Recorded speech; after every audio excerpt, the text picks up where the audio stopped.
معجزانہ طاقتیں عطا کی گئیں کہ جس میں اس زمانے کے لوگوں کو کمال حاصل تھا۔ اب مثال کے طور پر جناب موسیٰ علیہ السلام کے زمانے میں جادوگری کا زیادہ زور و شور تھا تو قدرت نے جناب موسیٰ کو ویسا ہی معجزہ دیا، اور جناب عیسیٰ علیہ السلام کے زمانے میں طبابت کا زیادہ زور و شور تھا، حکمت کا زور و شور تھا تو قدرت نے جناب عیسیٰ کو ویسا ہی معجزہ دیا۔ اگر جب حضور آئے تو اس وقت ہادی اور ہدایت کو نظر انداز کر دیا گیا اور شراب کے پیمانوں کو مقصد حیات سمجھا جا رہا، پتھر کے صنم انسانی قسمت کے ٹھیکیدار بنائے جا رہے ہیں، فصاحت کے جھوٹے خداؤں کی پرستش کی جا رہی ہے، اور بلاغت کا وہ زور تھا کہ خدا کی پناہ ہزار ہزار اشعار انسانی فکر و خیال میں خرچ تھے، اور طبیعت میں بلا کی موزونیت تھی، زبان کے معاملے میں ان کا کوئی جواب نہ تھا۔ یعنی 8 سال کی عمر کا لڑکا اونٹ چلاتے چلاتے 100 اشعار کے قصیدے کہہ دیتا تھا، اور ادب کا ایسا سکہ چل رہا تھا کہ گھر کی لونڈیاں جو تھیں وہ فصاحت و بلاغت کے نور سے جگمگا رہی، شاعری بچے بچے کی زبان پر تھی، مرثیہ اور رزم ماں کا دودھ بن چکے تھے، مضامین کے ایسے چشمے بن رہے تھے کہ نہ اس سے پہلے اور نہ اس کے بعد کبھی عرب کو نصیب ہوئے۔ تو اب ایسی گہوارہ ادب سرزمین کے باشندوں کو قائل کرنے کے لیے اور ان سے اعتراف شکست کرانے کے لیے ضرورت اس بات کی تھی کہ پیغمبر کو کوئی ایسا معجزہ دیا جائے کہ جس کی نظیر رہتی دنیا تک کوئی نہ پیش کرے۔ مگر 40 سال کا وقفہ گزر گیا، ابھی حضور کو کوئی ایسا معجزہ عطا نہیں ہوا، تو عجب نہیں منشائے قدرت یہ ہو کہ دیکھو آسمان پر جب کالی گھٹا چھا جاتی ہے تب باران رحمت کا نزول ہوتا ہے، جب صبح کاذب اپنا جلوہ دکھا دیتی ہے تب صبح صادق کا ظہور ہوتا ہے، جب فرعون نے بنی اسرائیل کے معصوم بچوں کا خون پانی کی طرح بہا دیا تب امواج نیل کے گہوارے میں ایک نورانی پیکر جھولتا ہوا موسیٰ کی شکل میں نظر آیا۔ اسی طرح جب عرب اپنی فصاحت و بلاغت کے گیت گانے لگے تب خدا عالم نے پیغمبر اسلام کے میں جو ہے قرآن نازل فرمایا، چنانچہ وہ قرآن کے جس نے آنے کے بعد فصحائے عرب کے دہن پر مہر سکوت لگا، وہ قرآن کے جس نے وادی ضلالت میں دین و ایمان کی بارش کی، وہ قرآن کی جس نے صحرائے عرب کو چمنستان بنا دیا، وہ قرآن کی جس نے حکمت و ہدایت کے شاداب سبزہ زاروں کو باقی رکھ کر پرچم فضل و کمال لہرایا، وہ قرآن کی جس نے اخلاق کی زمین ہموار کر کے وعظ و نصیحت کے پیڑ پودے لگائے، تقویٰ و طہارت کی ڈالیوں کو معانی و بیان کے خوشبوؤں سے معطر کر کے رنگ برنگے پھولوں سے ایسا گلدستہ تیار کیا کہ جس میں کوئی پھول مجمل، کوئی پھول محکم، کوئی پھول متشابہ، کوئی ناسخ، کوئی منسوخ، اور اس پر لطف یہ کہ ہر پھول میں ہر قسم کی خوشبوئیں سموئی ہوئی، اگر فلسفی سونگھے تو اس کے دماغ کے لیے فرحت بخش، اور اگر ادیب سونگھے تو اس کا اندلیب ذوق نغمہ سرائی کرنے لگے، اگر فقیہ کا شاپا پہنچے تو وہ اپنی فکر کو میدان فقاہت میں تیز پائے، یعنی قدرت نے بیان کی آبیاری سے دماغ کے پھولوں کو معطر کر کے گنجینہ خیال پر اس طرح پہرے بٹھا دیے تاکہ آیتوں کے خوشنما پھولوں میں نفرت کے کانٹوں کا کہیں سے گزر نہ ہو۔ مختصر سے سورہ کوثر میں بلاغت کا ایسا دریا سمیٹ دیا کہ اگر تشنگان بلاغت قیامت تک جام پیتے رہیں جب بھی اس میں کمی واقع نہیں ہوگی، اس لیے کہ قرآن حکمت و ہدایت کا سرچشمہ ہے، قرآن تہذیب و تمدن کا رہنما ہے، قرآن حکمت و اخلاق کا پیشوا ہے، قرآن خاتم و رسالت کا معجزہ ہے، قرآن نیک لوگوں کے لیے رحمت ہے، قرآن پرہیزگاروں کے لیے نصیحت ہے۔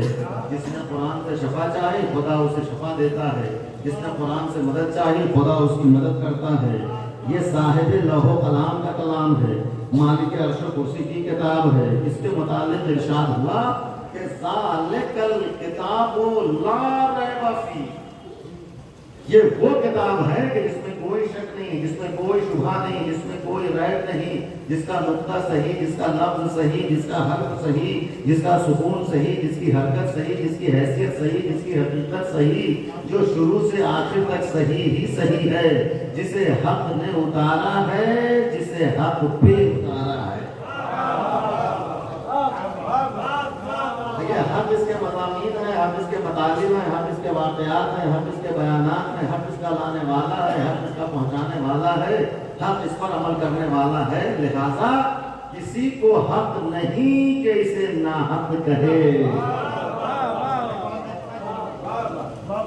کیونکہ یہ کتاب جسے میں بھیج رہا ہوں یہ لا ریب فیہ ہے، اور جس کے ذریعے بھیج رہا ہوں وہ لا عیب فیہ ہے۔ کتاب میں عیب نہیں، لے جانے والے میں کوئی عیب نہیں، لہذا کسی عیبدار کو یہ حق نہیں کہ اسے ناحق ہے۔ کیوں؟ اس لیے کہ ہم قرآن کو قانون اسلام سمجھتے ہیں، ہم قرآن کو دین کا دستور العمل سمجھتے ہیں، ہم قرآن کو الہامی کتاب جانتے ہیں، ہم قرآن کو تمنا خدا سمجھتے ہیں، ہم قرآن کو آرزو محمد مصطفیٰ سمجھتے ہیں، ہم صلوات پڑھتے ہیں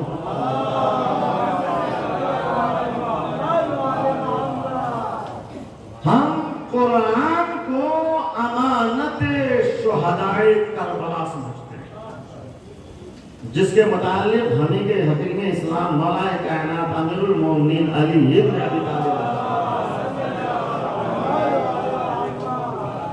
مولا نے فرمایا کہ دیکھو قرآن ایسا نور ہے کہ جس کی قندیلیں گل نہیں ہو، قرآن ایسا چراغ ہے کہ جس کی روشنی خاموش نہیں ہو، قرآن ایسا دریا ہے کہ جس کی گہرائی تک کسی کی رسائی نہیں ہو، اور قرآن ایسا حق و باطل میں فیصلہ کرنے والا ہے جس کی دلیل کمزور نہیں ہوتی، قرآن سراسر شفا ہے جس کے ہوتے ہوئے روحانی بیماریوں کا کھٹکا نہیں، اور قرآن سراپا حق ہے جس کے معین و معاون بے سہارا نہیں، قرآن اسلام کا سنگ بنیاد ہے، قرآن حق کی وادی کا ہموار میدان ہے، قرآن حقائق شناس کے لیے واضح نشان ہے، اور جو اس سے وابستہ ہے اس کے لیے پیغام امن و امان ہے، کیونکہ قرآن کی حقیقت نورانی ہے، اس کا محل نزول بھی ہمیشہ نورانی رہا ہے، لوح محفوظ اس کی منزل، بیت معمور اس کا محل، صدور ملائکہ اس کی جگہ، یعنی وہ کتاب ہے کہ اگر گلے پہ ڈال لو تو جان میں جان آ جائے، اور گھر میں رکھ لو تو حفاظت مکان ہو جائے، زبان پر آئے تو قاری قرآن ہو جائے، اور دل میں اتر جائے تو گزر و سلمان۔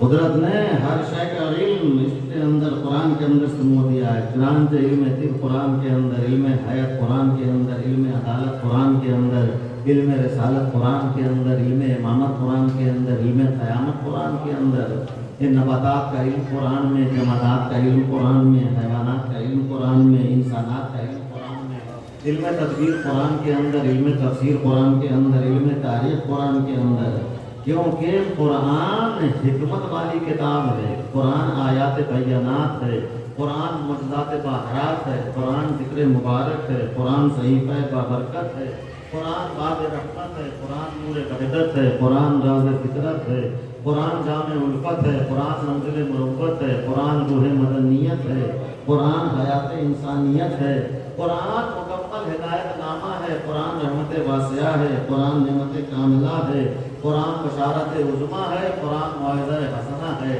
قرآن قول کریم ہے، قرآن ذکر حکیم ہے، قرآن کتاب مبین ہے، قرآن تفسیر لا ریب فیہ ہے، قرآن احسن الحدیث ہے، قرآن احسن التفسیر ہے، قرآن بشیر و نذیر ہے، قرآن تبلیغ کامل، قرآن میزان حق و باطل، قرآن حقائق کا خط فاصل۔ مختصر یہ کہ یہ وہ کتاب ہے کہ سمٹے تو نقطہ، پھیلے تو قرآن ہے،